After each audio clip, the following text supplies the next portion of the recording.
गौतम भंडारे, बंडखोर न्यूज मध्ये आपलं स्वागत। गेल्या काही दिवसापासून आमदार उत्तम जानकर हे राम सातपुते यांच्यावर वारंवार खालच्या पातळीवर टीका करत आहेत। कारण खालच्या पातळीवर बोलणे ही त्यांची संस्कृतीच आहे। काही वर्षापूर्वी त्यांनी माळशिरस तहसीलदारांना भर रस्त्यात अडवून बेदम मारहाण केली होती।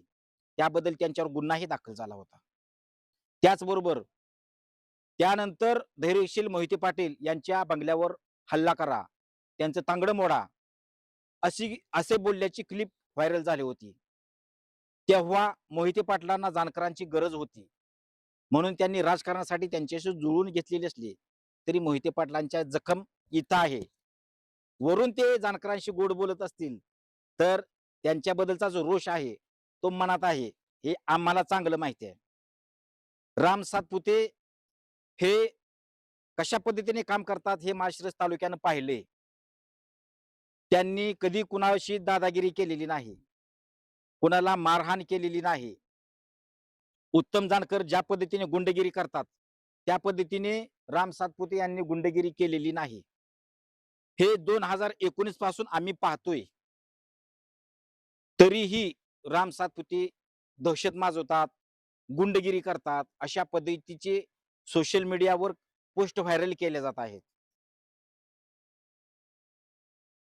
दहेगाव जिल्हा परिषद गटाचे उमेदवार जीवन जानकर हे धानोरेचे सरपंच असताना त्यांना मारहाण झाली होती। ती मारहाण का झाली होती हे तिथल्या जनतेला माहितीच आहे। तर अशा जीवन जानकरला तुम्ही मतदान करणार? तो जर दहेगाव गटातून जिल्हा परिषद सदस्य झाला तर तुम्हा सर्वांना वेळापूरला जावे लागेल।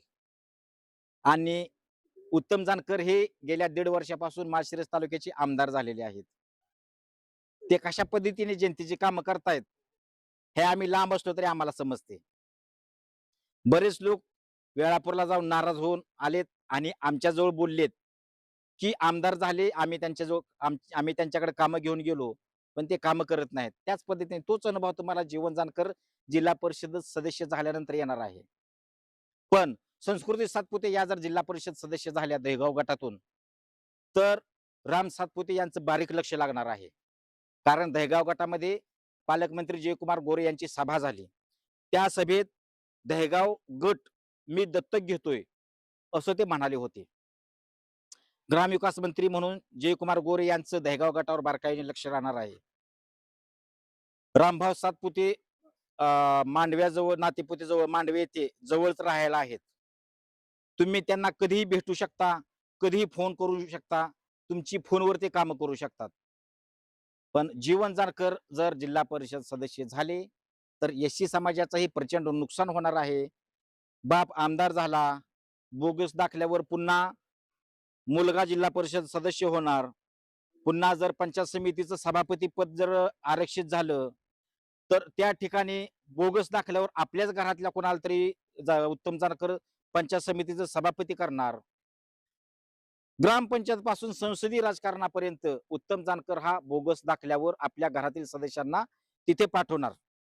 त्यामुळं एससी समाजाचा हे नुकसान थांबवण्यासाठी आणि दहेगाव गटाचा चांगल्या पद्धतीने विकास करण्यासाठी संस्कृती सातपुते यांना इथल्या लोकांनी निवडून देणं काळाची गरज आहे।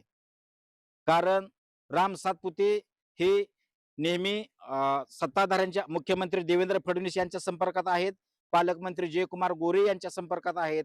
केंद्रात महाराष्ट्रात भाजपाची सत्ता आहे। केंद्रात आणि महाराष्ट्रात भाजपाची सत्ता असल्यामुळे खासदार आणि आमदारांना निधी आणण्यासाठी किती तारेवरची कसरत करावी लागते हे सगळेजण बघतात। त्यांना निधीच भेटत नाही, म्हणूनच तर ते आता कोर्टात जाण्याची भाषा करतायत। पण संस्कृती सातपुते या जर दहेगाव जिल्हा परिषद गटातून निवडून आल्या तर या भागाला राम सातपुते भरभरून निधी आणून देतील आणि ह्या भागाचा कायापालट करतील असं वातावरण, ही सत्य परिस्थिती आहे। म्हणूनच जातचोर जीवन जानकरला थांबवणे आणि संस्कृती सातपुते यांना निवडून देणे ही दहेगाव जिल्हा परिषद गटातील लोकांची खरी गरज आहे। आपण इथेच थांबूया।